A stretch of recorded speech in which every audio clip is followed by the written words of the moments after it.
Toi qui fais de la paix un don de Dieu pour les hommes, accorde à notre famille cette paix. Apprends-nous à être à l'écoute les uns des autres. Que notre maison soit un havre de paix au milieu des tensions de ce monde. À l'image de ton Église, que le Christ soit la source et le sens de notre vie. Pour qu'il règne sur notre famille, lui, le prince de la paix. Pour cela, apprends-nous, Seigneur, à être assez maîtres de nous-mêmes, pour ne pas imposer aux autres la fatigue et la mauvaise humeur qui viennent de l'extérieur. Accorde à chacun de nous un cœur qui comprend, une oreille qui écoute, une main qui aide. Que tous ceux qui viennent dans notre famille fassent l'expérience de la paix qui vient de toi. Rappelle-nous toujours l'importance de prier pour la paix, sans laquelle il n'y a pas d'avenir ni d'amitié possible entre les hommes. Offre à nos enfants, par l'exemple de notre unité et de notre pardon en famille, l'expérience de la paix qui fera d'eux des témoins confiants et unifiés en Jésus-Christ.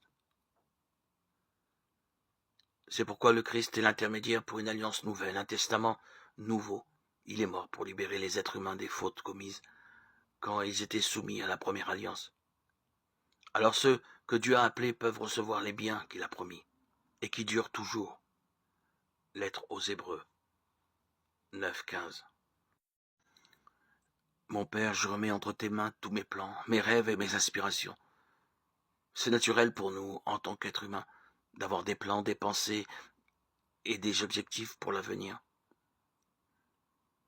Je m'assure toujours de m'adresser au Père en premier, car je réalise que tu es le seul à savoir vraiment ce qui est le mieux pour moi. Tes plans, Seigneur, l'emporteront toujours sur tous les plans que nous élaborons nous-mêmes.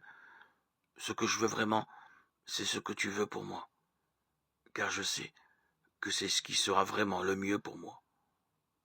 Au nom précieux de Jésus. Le Seigneur ajoute, voici l'alliance que je vais établir avec le peuple d'Israël après ces jours-là. Je leur donnerai de l'intelligence pour connaître mes lois. J'écrirai celles-ci dans leur cœur. Je serai leur Dieu, et ils seront mon peuple.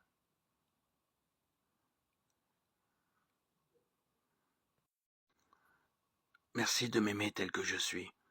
Je te choisis pour mon Seigneur et mon Dieu. En ce jour, garde-moi un cœur pur, prompt à rendre service. Fais de moi un homme façonné par la prière, droit et courageux. Fais de moi une femme façonnée par la prière, simple et joyeuse.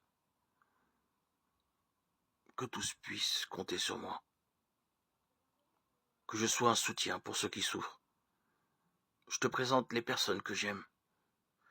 Je te confie aussi mes difficultés à aimer et me remets à ta miséricorde. Rends mon cœur semblable au tien. Je te présente notre monde. Viens consoler ton peuple et donne-lui la joie du Père. Aide-moi à être fidèle à mes engagements pour avancer au large et aimer les autres. Apprends-moi à aimer et à servir ton Église. Merci Seigneur de tout cœur de nous aider à illuminer notre vie et de nous donner ton esprit qui nous fait grandir dans la foi pour toujours.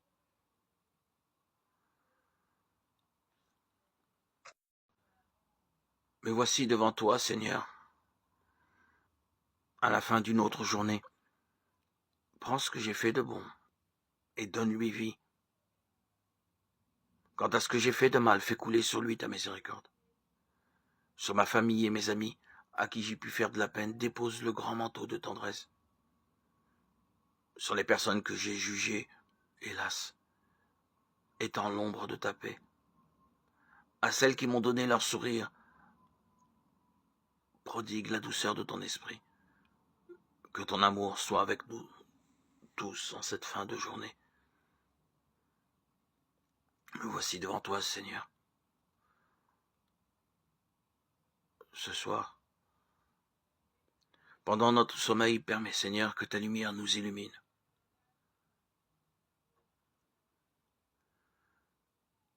Oui, ceci est mon sang, le sang de l'alliance de Dieu. Il est versé pour un grand nombre de gens, pour le pardon des péchés.